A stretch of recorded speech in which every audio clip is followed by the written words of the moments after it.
High ସାଙ୍ଗମାନେ, ଆଜି ଗୋଟେ ଆସିଥିଲା ଆକ୍ଟିଭା BS6 ନୂଆ ମଡ଼େଲ ଗାଡ଼ି। ୟାର ମୋବିଲ ଖାଉଛି, ହେଡ୍ ବ୍ଲକ୍ କାମ ହବ।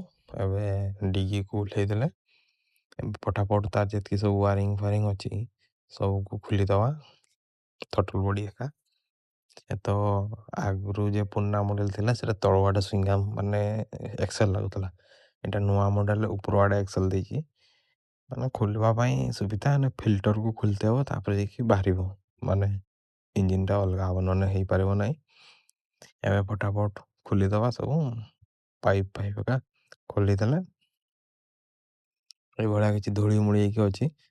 ଏବେ କଭର ଖୋଲି ଦେଇକି ଟିକେ ହାଲକା ଉପରେ ହାୱା ମାରିଦେବା ତାର ବ୍ରସ୍ ମାରିକି।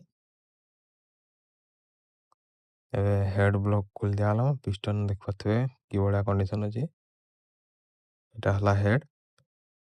ଆଗରୁ BS6ରେ ଦେଉଥିଲା ବ୍ଲକ୍ ପିଷ୍ଟନରେ ଅଏଲ୍ ଟେମ୍ପରେଚର ସେନ୍ସର ଦେଉଥିଲା।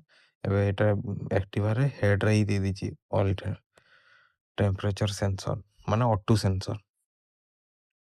କ୍ଲାସ୍ ସାଇଟ୍କୁ ପୁରା ଧୋଇ ଦିଆଗଲା। ଅଏଲ୍ ସିଲ୍ ଦୁଇଟା ସାର ଲାଗିବ, ଆଉ ବ୍ଲକ୍ ପିଷ୍ଟନ ନୂଆ ଲାଗିବ। ଭାଲ୍ଭ ପଲିସ୍ ହେବ, ଗୋଟେ ଗାଇଡ଼ ହେବ। ଏଇଟା ଗୁଟି ବେସ୍ ଏହାକୁ ଗ୍ରୀସିଂ କରିକି ଲଗା ହେଲା। ଏବେ ଫଟାଫଟ ଗୁଟି ବେସ୍ ଏକାକୁ ଲଗେଇଦେଲା। ଏବେ କଭର ଲଗେଇଦେବା, ତାପରେ ବ୍ଲକ୍ ପିଷ୍ଟନ ଆସିଯାଇଛି ଆମର। ଏଇଭଳିଆ କିଛି ପିଷ୍ଟନ ରହୁଛି, ଛୋଟ ପିଷ୍ଟନଟା ଅଛି।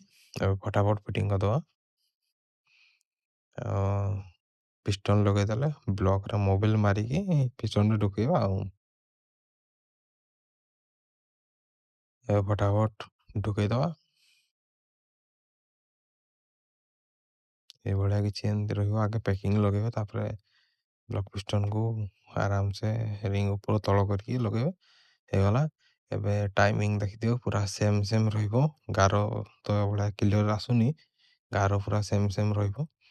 ଆର ପଟକୁ ଗଲେ ଆଗରୁ ଦେଉଥିଲା ମ୍ୟାଗ୍ନେଟରେ, ଏବେ ଦେଇଛି ଫ୍ୟାନ୍ ନେଇ ଟି ଦେଇଛି। ସେ ଟି ଏଇଠି ଦାଗ ଯାଉଛି, ଟାଇମିଂ ପୁରା ଏଇଠି ସେମ୍ ରଖିବେ, ଏଇଠି ସେମ୍ ହେବ। ପୁରା ଟାଇମିଂ ପୁରା ସେମ୍ ରହିବା ଦରକାର। ତାପରେ ଫଟାଫଟ କଭର ଏକା ଲଗେଇଦେବା। ଏବେ ହେଡ୍ ଟପ୍ ଓରିଙ୍ଗଟା ଆସିନି, ସେଟା ଲଗେଇକି ଗାଡ଼ି ଉଠେଇବା ଉପରକୁ ଆଉ। ଏବେ ଆମର ହେଡ୍ ଟପ୍ ଓରିଙ୍ଗ ଆସିଯାଇଛି, ଲଗା ସାରିଦେଲେ। ଏବେ ଗାଡ଼ି ଆସିଟା ରହିଲା, ଏବେ ତାକୁ ନେଇ ଆସିକି ଚଢ଼େଇବା ଆଉ। ଗାଡ଼ିକି ଚଢ଼େଇଥିଲେ ଷ୍ଟାର୍ଟ ଏକା ସବୁ କରିଦିଆଗଲା। ଏବେ ତାର ଷ୍ଟାର୍ଟ ହେଲା ପରେ ଗିୟର ବକ୍ସ ଟିକେ ସାଉଣ୍ଡ ହେଉଛି। ଗିୟର ବକ୍ସ ବେରିଙ୍ଗା ଯାଇଛି, ଆଉ ଗାଡ଼ି ଚଲାଇଲା ବେଳକୁ ମାନେ ଧଡ଼ ହେଉଛି ସାଉଣ୍ଡ। ଗିୟର ବକ୍ସ ବେରିଙ୍ଗ ସବୁ ନୂଆ ଲାଗିବ। ପିନିଅନ ବି ଖାଇଯାଇଛି। ପିନିଅନ ଏବେ ଆମ ପାଖରେ ଷ୍ଟକ୍ ନାହିଁ ବୋଲି ଆମେ ଖାଲି ଗିୟର ବକ୍ସ ବେରିଙ୍ଗ ଲଗେଇକି କମ୍ପ୍ଲିଟ୍ ଲଗେଇକି ଛାଡ଼ିଦେଲେ। ଏବେ ଗାଡ଼ି